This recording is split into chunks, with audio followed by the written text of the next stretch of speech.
Certainly is going to be a critical campaign, Sharri. And one of the things, the backdrop, which I find quite hard to predict as well, but I'm very interested to see what you think as well about the overall sort of presence of Trump in the campaign, because we don't know. I mean, obviously, we don't know where he's going to go in terms of foreign policy, AUKUS, the alliance, tariffs, whatever else, but it is an unknown. How do you see this as being a potential risk for both sides?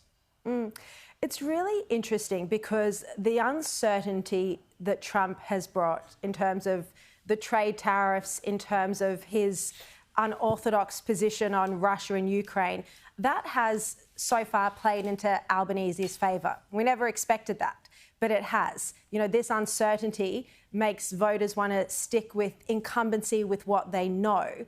And yet it is highly damaging for Albanese. This is a story I first reported, that he couldn't get Trump on the phone. He can't get a phone call with Trump on the trade tariffs. This is so embarrassing. Australia is meant to be one of America's closest allies, and yet our Prime Minister can't get the President of the United States to even speak to him about the trade tariffs, an exemption that both Malcolm Turnbull and Scott Morrison were able to achieve. Now Albanese can't, and you don't get more different political figures in terms of values, approach, ideology than Donald Trump and Anthony Albanese. So Peter Dutton does need to prosecute the case, and we heard that Albanese got questions about this from the press gallery this morning on whether he can effectively manage the Australia-US alliance. Of course, Australians believe, and it is true, that Dutton would handle that more effectively. Dutton has said he even believes that he'd be able to get the exemption on the trade tariffs that are already in place. So, you know, it's unknown how this factor is going to continue to play out. But at the moment, the uncertainty, the volatility has worked in Albanese's favour. So much, Sharri, comes down to the seat-by-seat battle. How do you see that playing out? Obviously, Victoria, very much the weak spot as a state for Labor.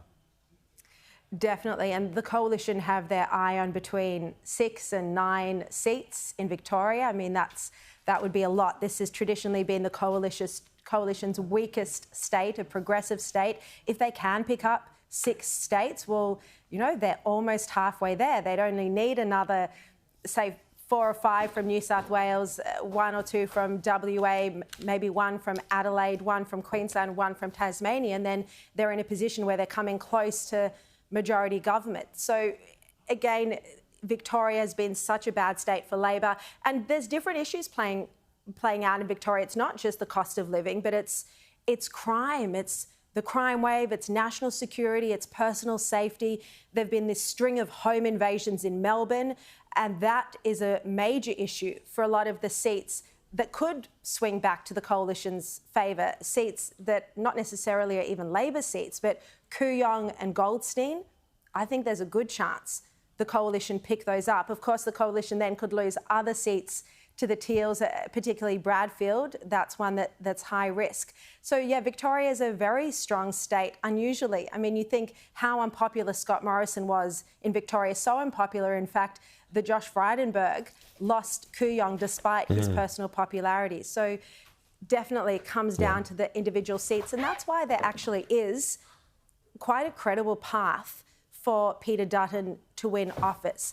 The polls might not necessarily capture the perspective of voters in the outer metropolitan areas, not necessarily either in those Teal seats that the Coalition could win back as well. So, you know, Albanese has a lot of work to do in Victoria, trying to separate the state issues, if you like, from his own record. Indeed, Sharri. Great to chat. Thanks for being part of our coverage as we kick off election 2025. We'll talk to you soon, Sharri.